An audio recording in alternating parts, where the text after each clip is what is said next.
E pessoal, o vídeo de hoje tem o objetivo de refletir sobre o emprego de novas tecnologias no universo da artes.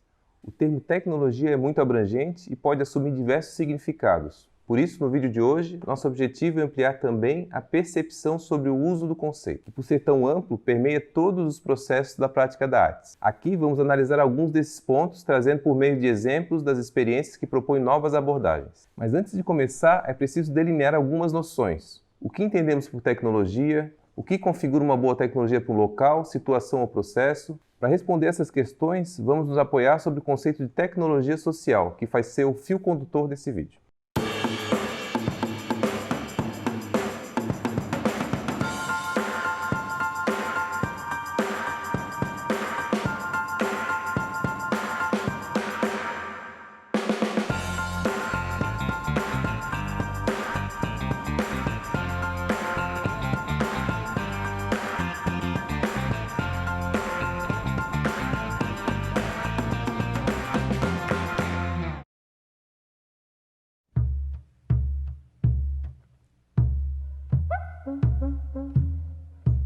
As tecnologias são artefatos humanos avançados, com grande acúmulo de conhecimento científico que visam resolver problemas, visam abrir novas possibilidades e impactam em dinâmicas econômicas, culturais diversas.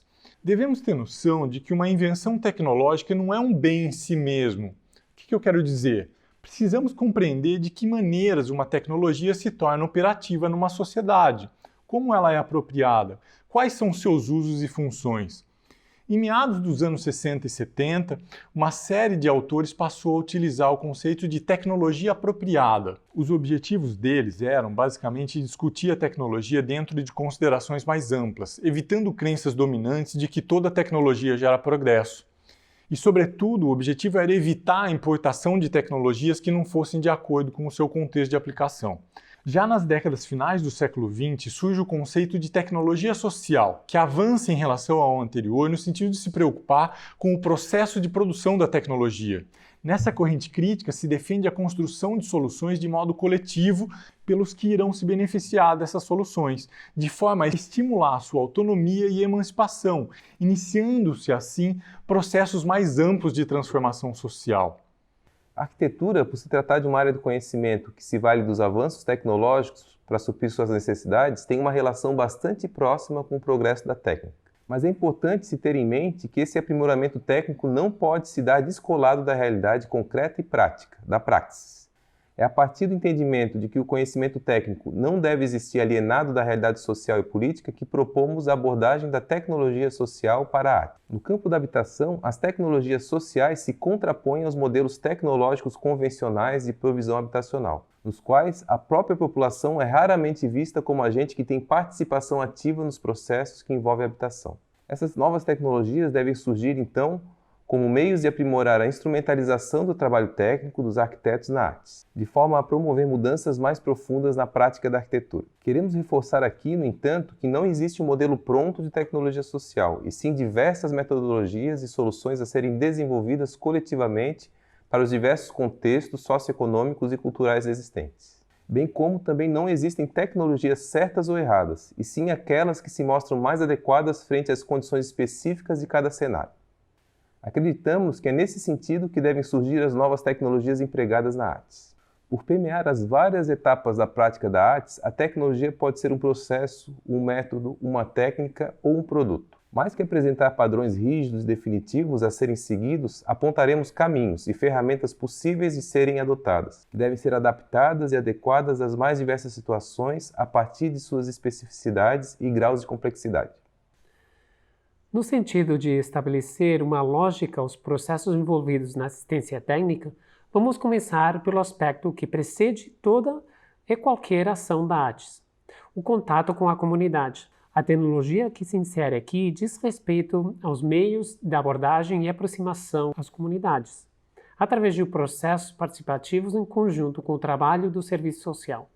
Já vimos em vídeos anteriores do curso um pouco da importância dos processos participativos como ponte entre o arquiteto, a comunidade e a moradia, tendo sempre em mente que ele não é um fim, e sim o meio para acessar a cidade e os demais direitos sociais. A metodologia freiriana é uma tecnologia social que nos diz muito sobre como deve ser o trabalho dos profissionais no contato com a população, sempre pautado no diálogo, na aderência à realidade e reflexão crítica sobre ela e na autonomia. A mobilização e o engajamento da comunidade se dá no sentido de ampliar a participação dos moradores na ação de artes e, com isso, ampliar também a sua capacidade de decisão sobre o espaço. Por isso, se privilegia o processo tanto quanto o produto, porque é no processo em que se cria condições para a elaboração coletiva do produto. Daí a importância da técnica estar a serviço de um processo compartilhado. E, nesse sentido, as assessorias técnicas nos trazem uma enorme contribuição, uma vez que a participação é a condição básica para a sua constituição. Através dela, se garante discussões democráticas e equidade na tomada de decisão. Por isso, é preciso que haja o esforço constante dos profissionais que trabalham com artes na elaboração de formas, exercícios e métodos que diminuam a distância historicamente criada entre eles e as comunidades.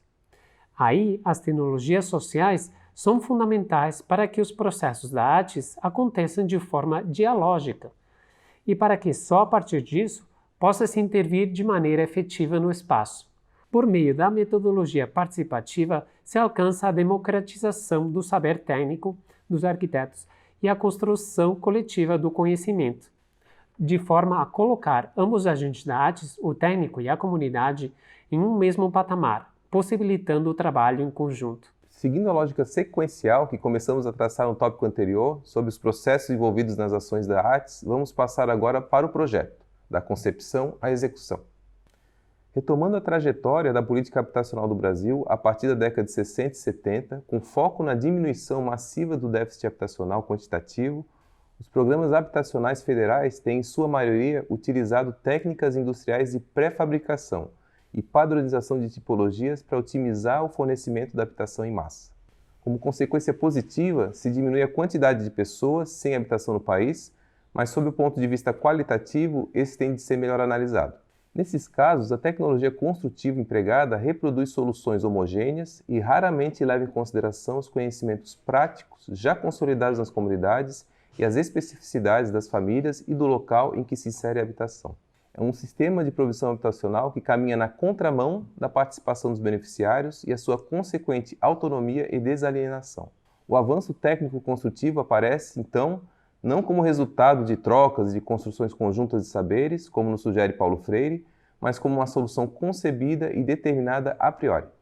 Por outro lado, existem experiências em que se foge das técnicas usuais de construção civil e se utiliza tecnologias locais para chegar a soluções construtivas justas ao seu contexto. Se reconhece, assim, o local e a população com quem se trabalha e se caminha no sentido da desconstrução dos saberes técnicos e acadêmicos dos arquitetos e engenheiros em prol da concepção conjunta de técnicas que façam sentido ao contexto social, econômico, político e cultural e também ao conhecimento local já consolidado. Mas espera aí, quer dizer que a abordagem vernacular é mais adequada ao trabalho da artes que a industrial? Não necessariamente. Numa primeira análise, a partir do que expusemos até o momento, é possível interpretar que somente através do emprego de técnicas locais é possível alcançar um produto final adequado ao contexto. Mas vamos com calma. Como já dissemos antes, não trataremos aqui de modelos prontos a serem seguidos e para responder a esse questionamento e romper a dicotomia que apresentamos, vamos usar alguns exemplos. Aí vão eles. O escritório de arquitetura equatoriano Albord, que tem como mote o fazer muito com pouco, nos traz grandes contribuições sobre o emprego de práticas vernaculares. Com o objetivo de fazer arquitetura com recursos mínimos, preocupação latente dentro da artes, esse escritório propõe soluções que estão intimamente ligadas aos saberes populares latino-americanos e também à disponibilidade de recursos materiais locais, de forma a envolver a comunidade em todas as etapas de trabalho, visando a autonomia desses durante e após o contato com os arquitetos. É verdade que o uso de tecnologias já conhecidas pelos futuros moradores pode facilitar sua participação na concepção e na construção das moradias. Mas isso não é uma regra. Tal arranjo é bastante pertinente à pequena escala e a intervenções pontuais que caracterizam o trabalho do Albord. Mas face à necessidade de provisão habitacional em grande escala, pode se tornar impraticável, e isso nos leva ao nosso próximo exemplo. Contrapondo o emprego de tecnologias locais e ao fazer arquitetônico artesanal, citamos aqui a experiência da FUCBAN, a Federação Uruguaia de Cooperativas de Habitação por Ajuda Mútua, com a industrialização e a racionalização dos processos construtivos. Nos mutirões ocorridos no Uruguai, a partir da década de 70, houve a introdução de elementos industriais no canteiro de obras a partir da instalação de indústrias de pré-fabricação de peças de concreto próximas às sedes das cooperativas, o que viabilizou significativas reduções de custo na produção habitacional. Outro exemplo interessante de utilização das tecnologias industrializadas na produção habitacional é a experiência da ONG Teto. É uma iniciativa chilena, não governamental e sem fins lucrativos.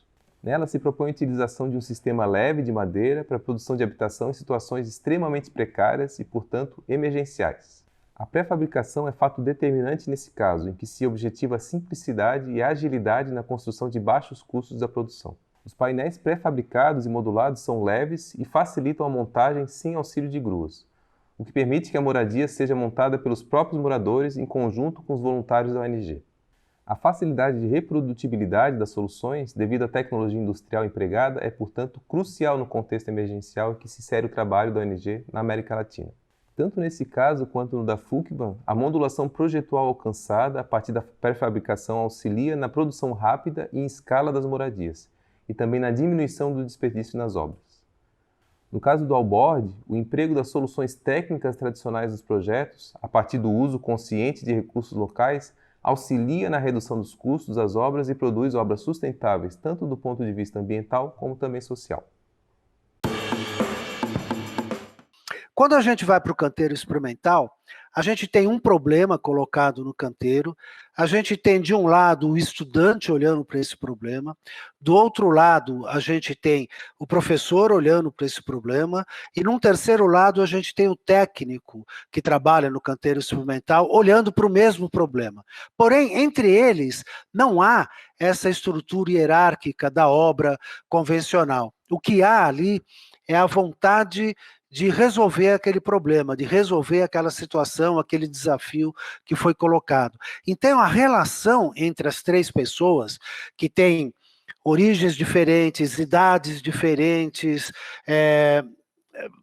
formação cultural diversa, a mediação entre essas pessoas é o problema, é a busca pela solução desse problema. Portanto, a voz de cada um desses atores se coloca igualmente frente ao problema.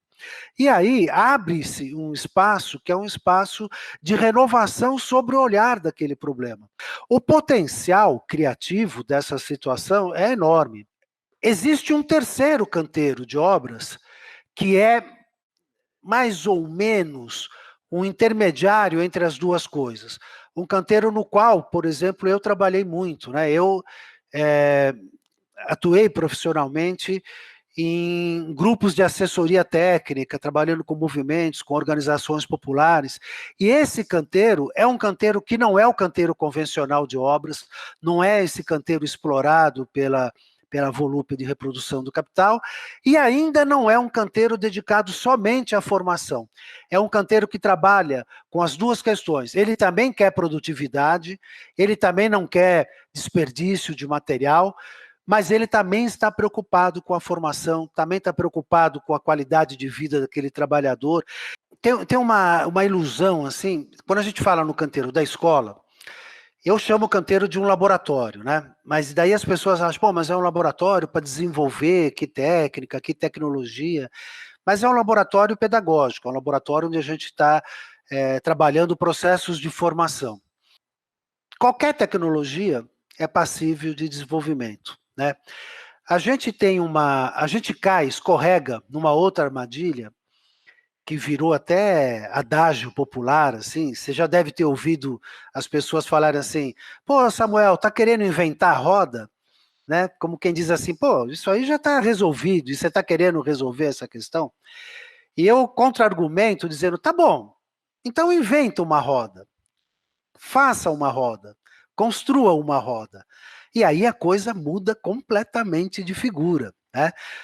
Então, não importa o quanto uma tecnologia ou uma técnica construtiva já tenha sido trabalhada, que, ao ser trabalhada por alguém que nunca trabalhou, ela se torna nova e, portanto, se torna um processo de desenvolvimento de ideia.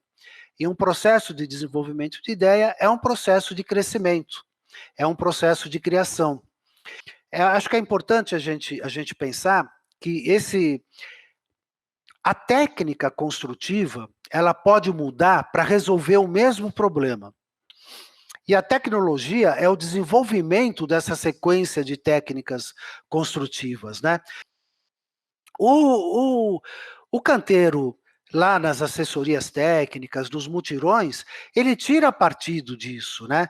Porque também outra percepção equivocada, às vezes a gente fala em mutirão, fala nesses conjuntos habitacionais que são construídos com gerenciamento da população, e as pessoas se remetem a técnicas antigas, ultrapassadas, e não é absolutamente nada disso que acontece, né? Então a gente viu lá no início, na década de 90, finalzinho da década de 80, quando a gente trabalhava na Prefeitura de São Paulo com a prefeita Luísa Erundina, no início de uma organização maior de projetos de autogestão, a gente via os mutirões se apropriando de técnicas de industrialização, trazendo para dentro do mutirão. Então, mutirões trabalhando com argamassa armada, por exemplo. Claro que quando o mutirão ia trabalhar com argamassa armada, não havia recursos para fazer formas metálicas, por exemplo, né, que eram caríssimas. Então, o que a gente viu foi a criatividade, naquele momento, fazendo formas de madeira que podiam ser desmontadas e recuperadas em partes, né, em pedaços, dando assim uma reprodução maior de peças para aquela forma, né? E permitindo que o mutirão enfrentasse a produção em escala, por exemplo, de escadas, né? Se fosse fazer ali 200 habitações de 2 pisos, você ia precisar de 200 escadas. Conseguindo pré-fabricar essas escadas, você garantia qualidade maior para as escadas, garantia maior rapidez, garantia maior controle dimensional. Em todas as experiências que trouxemos aqui para vocês, sobretudo naquela em que há maior racionalização do processo construtivo, os avanços tecnológicos digitais podem ser grandes aliados dos arquitetos no desenho, na compatibilização das soluções e na orçamentação das obras. Nesse sentido, os softwares que possuem o sistema BIM, o Building Information Modeling, são instrumentos interessantes. O ArchiCAD e o Revit, por exemplo, que utilizam o sistema BIM, permitem que o profissional concentre todas as informações sobre o projeto em um único ambiente digital, de forma a otimizar as várias etapas do processo de trabalho. Na etapa de projeto, além da concepção formal arquitetônica e estrutural da edificação e da gestão integrada dos projetos complementares envolvidos, é possível organizar quantitativos precisos de cada material que será utilizado na obra, e bem como seus custos. Isso permite que diferentes formas e materiais sejam experimentados ainda na fase inicial, de maneira a buscar o sistema construtivo e a composição tipológica mais adequados, em termos construtivos e também financeiros, para o contexto em que se trabalha, propondo soluções inovadoras capazes de responder às necessidades específicas de cada situação. E até o planejamento das obras também é otimizado. É possível categorizar e hierarquizar as etapas de execução, viabilizando a redução dos custos globais sem perda de qualidade. Além disso, o sistema pode ser integrado com as equipes contábeis dos empreendimentos para auxiliar em fluxos de caixa e, do ponto de vista da transparência, o uso do BIM traz ainda a possibilidade de rastrear, justificar e controlar os recursos destinados às obras, um aspecto importante na operacionalização da ARTES enquanto política pública. Nas etapas de construção e administração das obras, destacamos que o sistema BIM permite maior capacidade de rapidez na resposta e imprevistos no canteiro, o que é desejável nos projetos de HIS, especialmente nas situações instáveis e emergenciais. Além disso, permite o monitoramento do progresso da obra e dos serviços executados, interessante não só para a equipe de projeto e execução, mas também como um respaldo frente ao ente financiador do empreendimento. Depois de finalizada a obra, O sistema pode auxiliar na avaliação pós-ocupação, facilitando a operação e manutenção dos edifícios a partir da criação de planos eficientes de gestão. Considerando a possibilidade de customização dos projetos de HIS por seus moradores, o BIM é uma ótima ferramenta para o gerenciamento dessas alterações. No final dos anos 80, começo dos anos 90, eu recordo de uma pesquisa da saudosa professora Sônia Afonso, do pós-arq da UFSC, sobre a urbanização do maciço do Morro da Cruz, aqui em Florianópolis. Tendo tido o privilégio de ter sido bolsista deste projeto, a minha função era passar por todas as casas, anotando as diversas tipologias e materiais. Dentre as inúmeras amizades cativadas com os moradores locais, através de singelos copos de água e apertos de mão, muito cedo pude compreender que havia uma outra cidade paralela dentro da cidade formal, sendo que esta era uma realidade paradoxalmente esmagadora. Hoje, os mesmos levantamentos podem ser feitos de forma muito mais eficaz por drones, scanners e outra tecnologia que pode muito contribuir é o BIM, Building Information Modeling, a modelagem da informação da construção. Através de simulações virtuais, podemos reproduzir o ambiente construído com fidelidade, mitigando riscos, antecipando decisões, testando variações e arranjos, independente da escala. Mas, apesar de todos os avanços tecnológicos, não podemos nos afastar do fator humano, que todo o envolvimento com essas comunidades nos traz. O contato, principalmente durante o período acadêmico, para entender as reais necessidades dessas comunidades, é uma condição essencial para a sensibilização dos atores envolvidos. Além disso, a implantação do BIM nos processos projetuais abre margem para a introdução de outras tecnologias digitais no trabalho em artes. Uma delas é a fabricação digital, que se refere à produção de componentes da edificação a partir de modelos digitais por meio da utilização de máquinas com controle numérico computadorizado, CNC.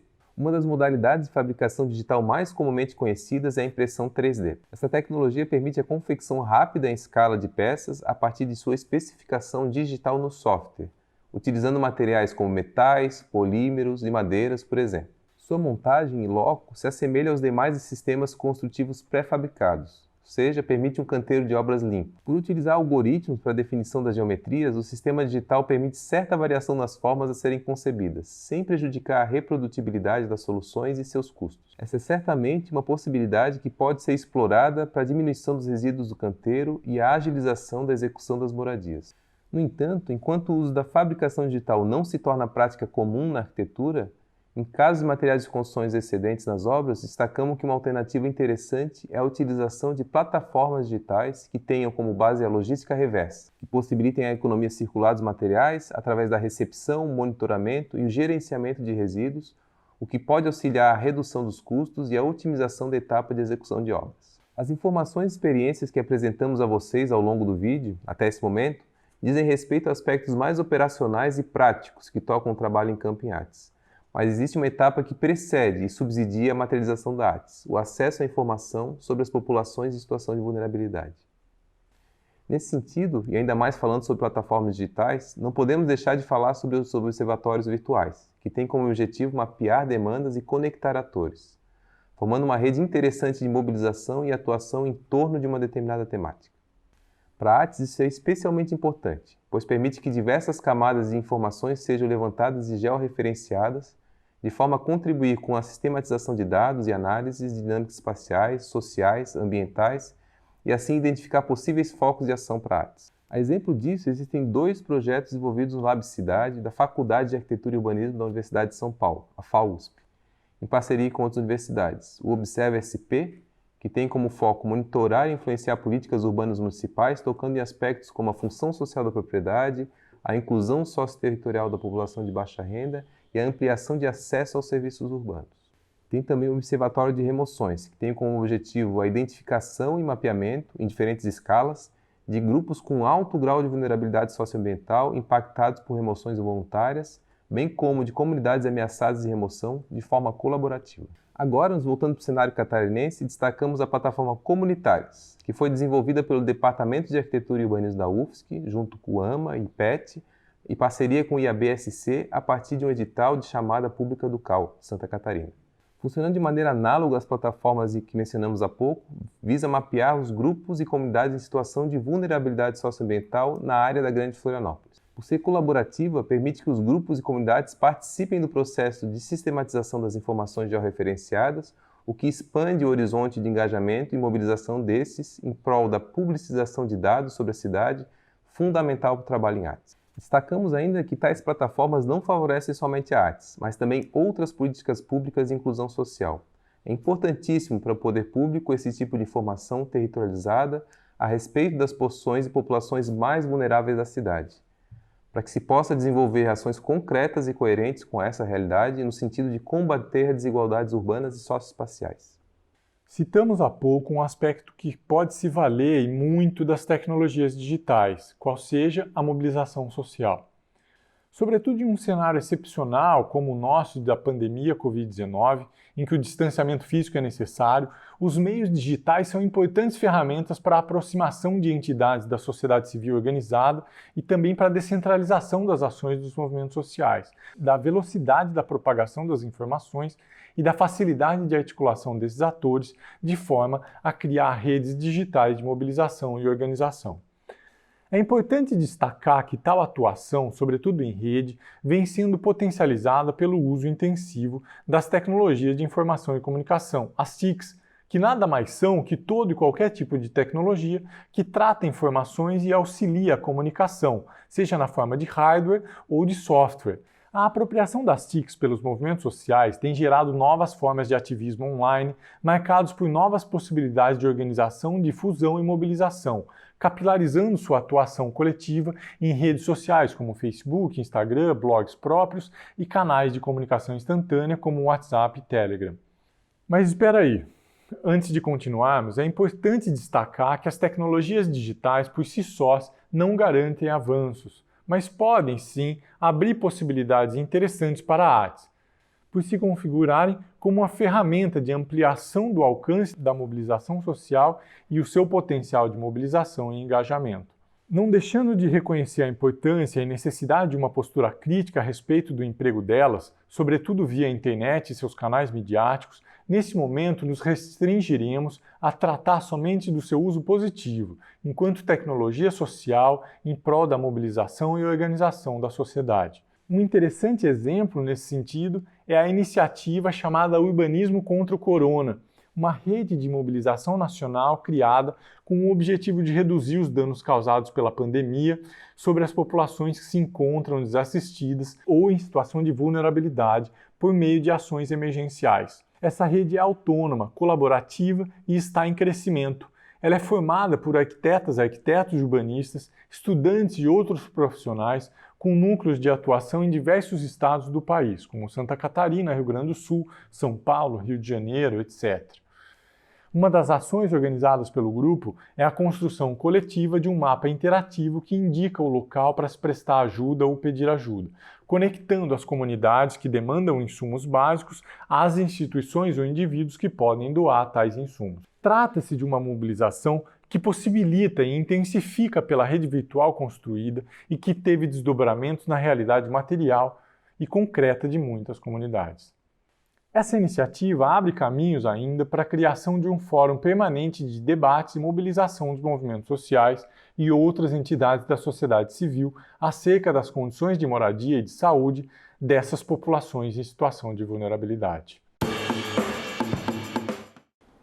Além das plataformas virtuais, existem também os aplicativos que otimizam o acesso às informações referentes a artes. Assim como as plataformas que mencionamos há pouco, ainda dentro da esfera da academia foi desenvolvido na UFPA, Universidade Federal do Pará, o aplicativo SARFCOM, Sistema de Apoio à Regularização Fundiária e Conformidade Socioambiental Urbana. Ainda em fase de teste, é uma plataforma que tem como objetivo coletar e sistematizar dados socioeconômicos e ambientais em áreas urbanas e rurais, além do registro fotográfico e documental dos imóveis, a fim de prevenir conflitos de natureza socioambiental, habitacional e sanitária, automatizando os procedimentos envolvidos na regularização fundiária, tão importante para a ATES. Um outro aplicativo interessante foi desenvolvido pela CODAB, Companhia de Desenvolvimento Habitacional do Distrito Federal, que permite a otimização da operacionalização do trabalho da companhia. Sou Sandra Marinho, arquiteta e urbanista, é formada há 15 anos, com 5 anos de experiência dentro da assistência técnica. O aplicativo ele foi criado ainda na gestão anterior, né? Por uma decisão mesmo do presidente, na época o Gilson Paranhos, visando facilitar o recolhimento de dados, né, e georreferenciar também a lista da CODAB. Então, o que a gente fez enquanto assistência técnica? Esse aplicativo foi desenvolvido e a gente criou um acesso por meio dele, aonde quando a gente faz a abertura das inscrições, o morador, ele simplesmente acessa o aplicativo da CODAB, vai até a área de assistência técnica e, por meio desse caminho, ele preenche os dados para a gente. Então, por exemplo, se a gente está buscando pessoas com deficiência para atendimento, a gente abre, além dos dados padrões, um campo onde ele vem e explica o porquê que a casa dele precisa daquela intervenção. Com isso, a gente consegue recolher esses dados, passar para um banco, né, de dados gerais, e ali a gente consegue filtrar. Primeiro, de imediato, a gente ganha velocidade, porque ali a gente filtra pessoas que não estão em áreas de regularização de interesse social, porque a gente só pode atuar nessas áreas. E, a partir daí, a gente já consegue ter mais ou menos o agrupamento de cadeirantes, às vezes é mobilidade, às vezes é só abertura de porta, e isso facilita a visita do assistente social. E até mesmo pelos próprios endereços, a gente já verifica quem está perto de uma poligonal para fazer essa visita, por exemplo, no mesmo dia. Então, esse aplicativo, ele é a porta de entrada. Aí cai nesse banco de dados, a partir daí a gente tem uma plataforma interna do Extranet aqui dentro da companhia, aonde a gente passa quem foi, quem teve essas inscrições realizadas. Com isso, a gente consegue fazer o chamamento de uma empresa contratada, né, e disponibiliza para ela todos aqueles endereços e visitas que ela vai precisar fazer. Conforme ela vai fazendo, ela vai alimentando esse sistema, e isso vai me avisando por meio que a gente chama, tem umas bolinhas que vão, o status muda, então vai ficando verde a cada vez que ela completa. São 15 passos para completar o atendimento total, de todos, desde o serviço social até o projeto executivo. Quando isso tudo é preenchido, esse beneficiário vira um processo dentro de um sistema eletrônico, né, e a partir daí ele já passa a ter garantia ao acesso do orçamento da obra. Então, a gente foi personalizando todas essas telas conforme o andamento. Então, desde 2016, a gente tem um rascunho, né, do que foi feito lá, bem mais simples. E, a partir daí, a gente foi a cada trabalho desenvolvendo e aperfeiçoando para que a gente chegasse hoje nas telas que a gente tem de trabalho. O que é bacana? Como gestão, eu vejo quantos processos entram por mês, então eu consigo ver a efetividade do programa. Então, a gente vê que durante 2 meses, às vezes, não aparece nenhum processo dentro do sistema eletrônico, e no mês seguinte vem 50 projetos. Então, a gente vê que tem um período, né, necessário entre a visita e a finalização do projeto executivo. E a partir do momento que ele vira um processo C, ele já tem um orçamento. Então, isso já impacta dentro do meu sistema, dentro desse Extranet, né, que é uma tela complementar, dizendo, olha, eu preciso de mais 25 mil, vai somando, e aquilo me dá um orçamento, porque com esse orçamento eu consigo chegar, às vezes, para um deputado e falar, olha, eu preciso de tantos mil reais em tal área de regularização. Nesses casos, você tem interesse? Aí ele vai querer, normalmente, ver o perfil daquelas famílias. Então, automaticamente, eu abro um tablet, abro o meu sistema e mostro para ele, né? E aí, ali, ele consegue ver. Então, ele consegue ver que eu já tenho os números de processo formados, que é muito importante, porque isso é uma memória institucional, e a partir dali ele vê o orçamento. Às vezes, ele não tem um orçamento todo, mas ele me passa parte do orçamento para essas famílias, e a gente vai naquelas que são prioritárias. Então, usar esses sistemas é muito eficiente, porque a gente fica mais objetivo na hora de fazer essa captação de recurso lá no final. Bom, estamos chegando ao fim desse vídeo e, como falamos lá atrás, o tema tecnologia é bastante amplo e toca todos os processos envolvidos na assessoria técnica. Por isso, agora faremos uma breve recapitulação dos principais pontos que foram abordados aqui acerca das novas tecnologias. Primeiro, vimos sobre a importância de se trabalhar com tecnologias sociais em ATES. Desde a abordagem da comunidade, a concepção dos projetos, até a execução das obras, é necessário que o aparato tecnológico empregado seja adequado ao contexto social onde se trabalha e contribua para a participação e autonomia da comunidade nos processos. Vimos também a importância da complementação entre teoria e prática para o desenvolvimento de novas tecnologias, através da experimentação nos canteiros, e como os avanços tecnológicos digitais, aqui representados pelas plataformas e ferramentas digitais, se configuram como uma via de comunicação digital referenciada, sustentável e, inclusive, que pode e deve ser apropriada pela ARTES. Ao longo do vídeo, citamos alguns materiais de referência e agora vamos retomá-los no sentido de permitir que vocês aprofundem o conhecimento sobre os pontos que foram abordados aqui. Aí vão eles. Para saber mais sobre a metodologia freiriana, recomendamos a leitura das obras de Paulo Freire, em especial A Pedagogia do Oprimido. Em complemento a essa leitura, sugerimos também o livro da assessoria técnica Usina, Entre o Projeto e o Canteiro, já citado no vídeo anterior e disponível para download no site do CAUBR. Sugerimos também o documentário A Ser Mútil com Pouco, do escritório Alborg. Além disso, sugerimos o acompanhamento dos websites do LabCidade e da plataforma colaborativa artes.org.br. Nesse vídeo, buscamos fornecer algumas ferramentas para se repensar a atuação de arquitetas e arquitetos nos diversos processos de assistência técnica a partir de seus contextos.